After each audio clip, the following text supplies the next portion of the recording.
Well, guys, I'm trying to keep these videos to a minimum since you already have homework over the weekend.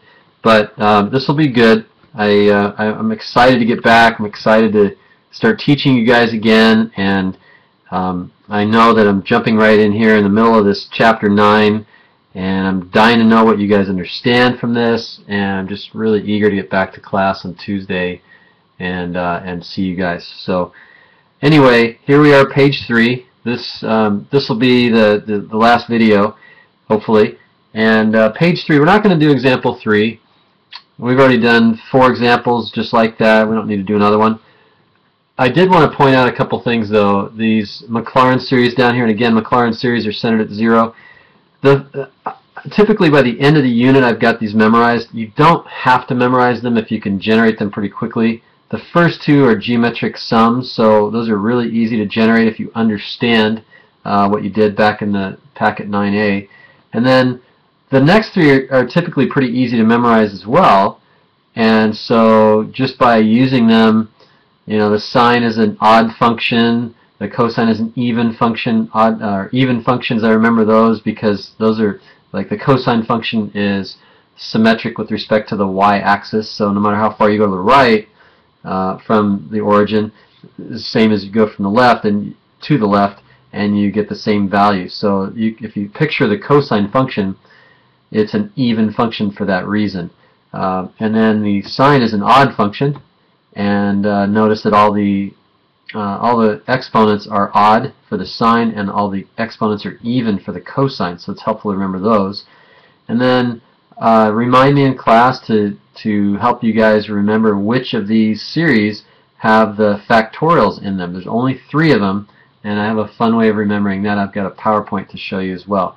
The ln of 1 plus x, typically I don't remember that one, and nor do I remember the interval of convergence, but it's a pretty easy one to generate pretty quickly.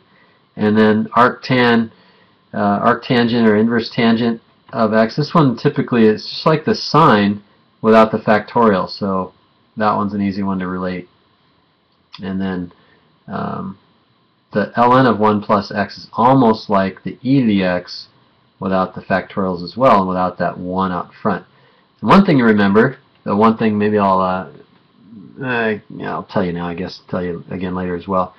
But if you remember the first term, sometimes that's if you just get the first term right, then the rest of the series you'll remember what the rest of the series looks like. So for example, what's the cosine of 0? Well, the cosine of 0 is 1. Well then, if the cosine has only x's in, it's like if you mess up and you say, oh, let's see, cosine of x, I think that's x minus x to the third. If you do all that, and then you put in 0 on the left, you get 1, but if you put in 0 on the right, you get 0. So then you would know that this is not right. You would know that the cosine of x must have a 1 as the first term. And then you'll remember that cosine and sine are alternating series, and you'll remember cosine, oh, 1, that's times x to the 0, so the next one must be x to the 2nd over 2 factorial, plus, so the alternating series, x to the 4th over 4 factorial, and so forth, minus And so that's just one way you can remember. And again, the sine of 0 is 0. So the sine of x better have all x's in it. Can't have a 1 in there, because then you would have the sine of 0 being 1. And that's not the case. So that's one way you can remember the sine and the cosine. And I've got a bunch of other tricks as well. So let's go ahead and get to the last page of your notes for this weekend, and that is this guy right here. So we're going to generalize what we've been doing. We've been only centering series at x equals 0, and now we're going to center a series at x equals a.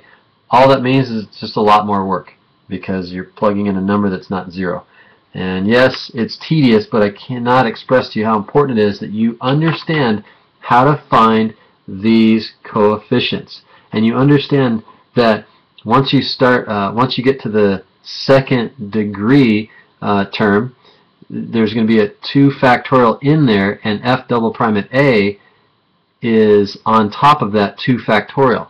So just keep in mind that this is very, very important. F prime at a is over the 1 factorial, and so forth. The f triple prime at a is over the 3 factorial.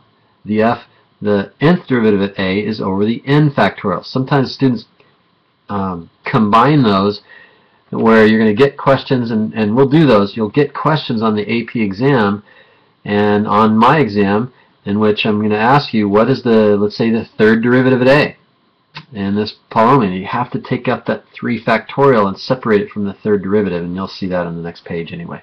So let's go ahead and get to it. This is exactly the same as the Maclaurin series, except that you're going to subtract the a from the x in the parentheses. Everything else is exactly the same. Okay, so the a is where you're centered, and all the series up until now, that a has been 0. So it still works. If you plugged in 0 for a, you'd still get all the same series that we were getting before. Okay, so let's go ahead and get started.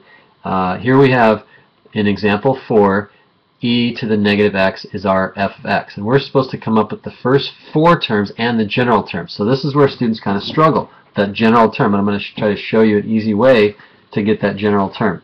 The first thing we need to do is come up with, and let's just scoot on over here so we can use all of our space, because there's really not a lot of space.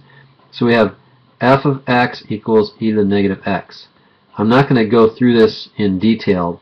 You should know that f prime of x is negative e to the negative x. I almost messed that up. And then f double prime of x is back to e to the negative x. F triple prime at x equals back to the negative e to the negative x. And do we need any more? I think we'll be okay. And so that takes care of the first 4, well, f of x, and then all the way down to f triple prime, third derivative f of x, and that'll get us our first 4 terms. So then what we want to do is, what color should I use here? Let's use purple. So f at 1 is equal to e to the negative 1. Okay, f prime at 1 is negative e to the negative 1. F double prime. So I love working with the e to the x because the derivatives are so easy. And then f triple prime at 1 is equal to negative e to the negative 1. Okay, I'm going to rewrite this. I don't like those negative exponents. Negative 1 over e, 1 over e, and negative 1 over e. Okay, so the first 4 terms. So we're probably going to have to, not a lot of room here. So e to the negative x, then, we can write it, let's do it in a different color. Might as well choose green.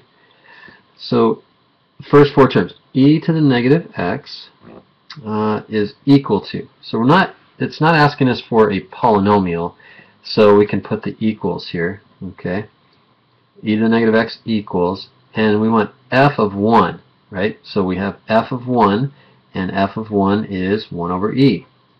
Okay, that's multiplied by x minus 1 to the 0 power over 0 factorial, but we don't do that because it looks lame.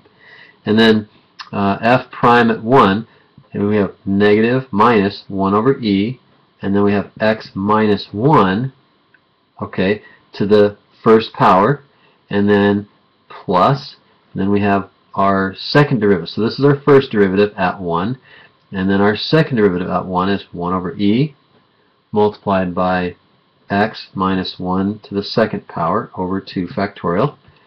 Okay, and then our third derivative is negative, so minus 1 over e multiplied by x minus 1 to the third power over 3 factorial.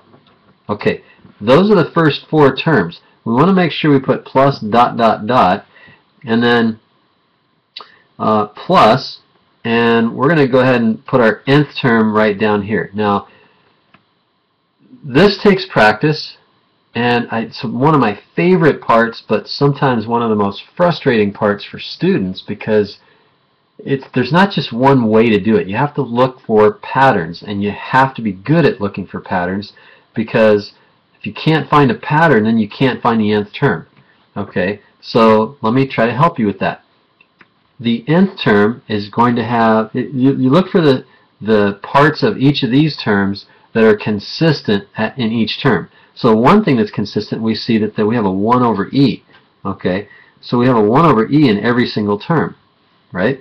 We also have a but I don't want to do that yet because I'm noticing that we've got an alternating series, and an alternating series means that the signs, plus or minus signs, alternate. So the first term is positive, second term negative, positive, negative. So we have positive, negative, positive, negative. Well, automatically when we have an alternating series, I know I'm going to have -1 to some power, and that some power is going to be some value of n. Now here's where I told you that I was going to give you a little bit of kind of a heads up and kind of like a foolproof way of finding the nth term. So really concentrate here what I'm doing. Okay, remembering that what n is equal to for each of these terms. Okay, so this is going to help you find the pattern. The first term is when n is equal to 0. Okay, the second term is when n is equal to 1. Right, so we have n, right, x minus 1 to the 1. The third term is when n is equal to 2, and the fourth term is when n is equal to 3. Okay, so that's going to help me find my pattern. So when n is equal to 0, we have a positive term. In other words, in addition, when n is equal to 2, the term is positive. Okay, when n is odd, the terms are negative. So that means that -1 to the nth power is going to be enough to make sure that that we get the right sign for each term. So notice that when n is 0, -1 to the 0 is 1. Okay, positive term. When n is 2, right over here, we have a positive term. So -1 squared, that's positive, that's good. So when n is odd, 1 or 3, notice that we have a negative number. -1 to the 1 power is negative, so that takes care of that one. And the -1 to the third power is also negative, so it takes care of that one too. So that's enough, the -1 to some power. It's either going to be an n or an n plus 1. You just have to take your time and make sure you get the right value there. Then now we don't have to worry about the negatives anymore. Notice also that x minus 1 is a part of every single one of these terms except for this one, but that's okay because x minus 1 is being raised to the 0 power. Okay, being raised to the 1, 2, 3, right? So that means that since n equals 0, 1, 2, 3, that means that n is the exponent of the x minus 1. The 3 matches the 3, 2 matches the 2, 1, 1, 0, 0. Okay, and then we do the same thing with the factorial.